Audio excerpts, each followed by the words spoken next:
നമ്മുടെ ബഹുമാനപ്പെട്ട ദേവസ്വം മന്ത്രി ശ്രീ VN വാസവൻ എത്തിയിട്ടുണ്ട്. ആദ്യം സർ, പൂരം ആശംസകൾ.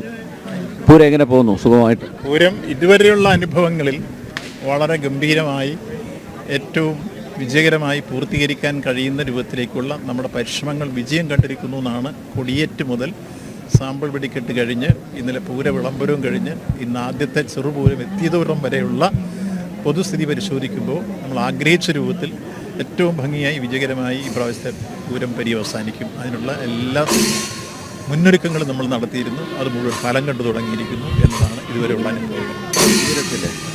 മിനിസ്റ്റർക്ക് ഏറ്റവും ഇഷ്ടമുള്ള വിഭവം എന്താണ്? പലതും ഉണ്ടല്ലോ, വെടിക്കെട്ടുണ്ട്, അതുപോലെ ഇലഞ്ഞിത്തറ മേളമുണ്ട്, എല്ലാം ഉണ്ട്.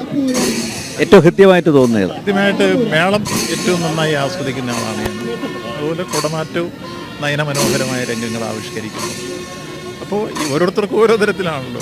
പിന്നെ അവസാനമായി വെടിക്കെട്ടും എടുക്കാം.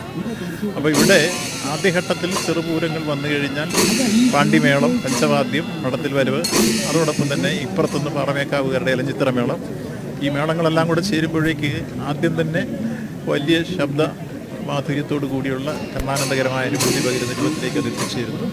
അത് കഴിഞ്ഞാൽ സായാഹ്നത്തിൽ കുടമാറ്റം വരുമ്പോഴേക്ക് അത് വർണ്ണാഭമായി മാറ്റിത്തീരുന്നു. ഓരോരുത്തരും ഓരോ രഹസ്യത്തോടു കൂടി ഞാൻ പോയി ചടങ്ങുകളെല്ലാം കണ്ടിരുന്നു. ഭംഗിയായി കരുതി കൂട്ടി വെച്ചിട്ടുണ്ട് ഈ പ്രാവശ്യത്തെ കുടമാറ്റം വളരെ വർണ്ണാഭമാക്കി മാറ്റുന്നതിന് വേണ്ടി. അതിനുശേഷം പുലർച്ചയാവുമല്ലോ വെടിക്കെട്ടാവുമ്പോഴേക്കും. അപ്പോൾ അതിനുള്ള നല്ല തയ്യാറെടുപ്പുകളും നടന്നു. ഇങ്ങനെ എല്ലാ അർത്ഥത്തിലും പൂരം ഏറ്റവും അർത്ഥപൂർണമായ, ലോകം ശ്രദ്ധിക്കപ്പെടുന്ന പൂരങ്ങളുടെ പൂരമായ, ചരിത്രപ്രസിദ്ധമായ തൃശ്ശൂർ പൂരം ഈ പ്രാവശ്യം അതിഗംഭീരമായി മാറിത്തീരുന്നു എന്നതാണ് ഇതുവരെയുള്ള അനുഭവം. ആദ്യമായിട്ട് പൂരം എപ്പോഴാണ് കണ്ടത്? ഞാനൊരു 20 വർഷം മുമ്പ് പൂരം കണ്ടിട്ടുണ്ട്. അതിനുശേഷം പലപ്പോഴും വന്നു പോകുന്ന ഒരവസ്ഥ കണ്ടിട്ടുണ്ട്. ഏറ്റവും അവസാനം ഈ പൂർണ്ണമായി സംഘാടനത്തിൻ്റെ രൂപത്തിലേക്ക് എത്തുന്നത് ഇപ്പോഴാണ്. പൂരവുമായി സഹകരിച്ച് അത് എൻ്റെ ചുമതല എന്നുള്ള രൂപത്തിൽ, ദേവസ്വം വകുപ്പ് മന്ത്രി എന്ന രൂപത്തിൽ ഇത് കാലേക്കുട്ടി തന്നെ ഞങ്ങൾ ഏതാണ്ട് 3 മാസം മുമ്പ് മുതൽ ഇതിൻ്റെ മുന്നൊരുക്കങ്ങൾ ആരംഭിച്ചു. ബഹുമാനപ്പെട്ട മുഖ്യമന്ത്രിയുടെ നേതൃത്വത്തിൽ തന്നെ ആദ്യത്തെ യോഗം ഞങ്ങൾ വിളിച്ചു. പിന്നെ ഞങ്ങളെല്ലാം ഇവിടെ വന്നിട്ട് ഇവിടെ 2 മന്ത്രിമാർ, ബഹുമാനപ്പെട്ട കേന്ദ്രമന്ത്രി സുരേഷ് ഗോപി, ഇവിടുത്തെ മന്ത്രി രാജന്, ഇവിടുത്തെ മന്ത്രി ബിന്ദു, ഇവിടുത്തെ ദേവസ്വം ബോർഡ് പ്രസിഡൻ്റാണ് ഇദ്ദേഹം, നമ്മുടെ രവീന്ദ്രൻ.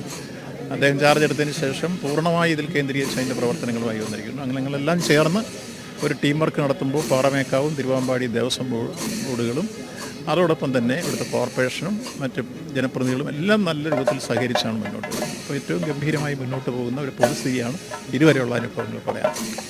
മിനിസ്റ്റർ, ഒരു കാര്യം കൂടി, കഴിഞ്ഞ ദിവസം ഒരു മിനിസ്റ്ററുടെ ഒരു സ്റ്റേറ്റ്മെൻറ്റ് ഉണ്ടായിരുന്നല്ലോ, ഒരു രാഷ്ട്രീയം ചോദിക്കില്ല, പക്ഷേ എങ്കിലും അത് തെറ്റിദ്ധരിക്കപ്പെട്ടു എന്ന് തോന്നുന്നുണ്ട്. തെറ്റിദ്ധരിക്കലില്ല, വളരെ ക്ലാരിറ്റിയോട് കൂടി കൃത്യമായ ഒരു വിശദീകരണം ഗവൺമെൻറ് ഭാഗത്ത് ഞങ്ങൾ കൊടുത്തത്, ഒന്ന്, ഒരു രാഷ്ട്രീയ പാർട്ടിയുടെയും കൊടിയോ ചിഹ്നങ്ങളോ അവരുടെ ഏതെങ്കിലും തരത്തിൽ ചിത്രങ്ങളോ പ്രദർശിപ്പിച്ച് രാഷ്ട്രീയ പ്രചരണ വേദിയാക്കി ഇത് മാറ്റിക്കൂടാ. 1.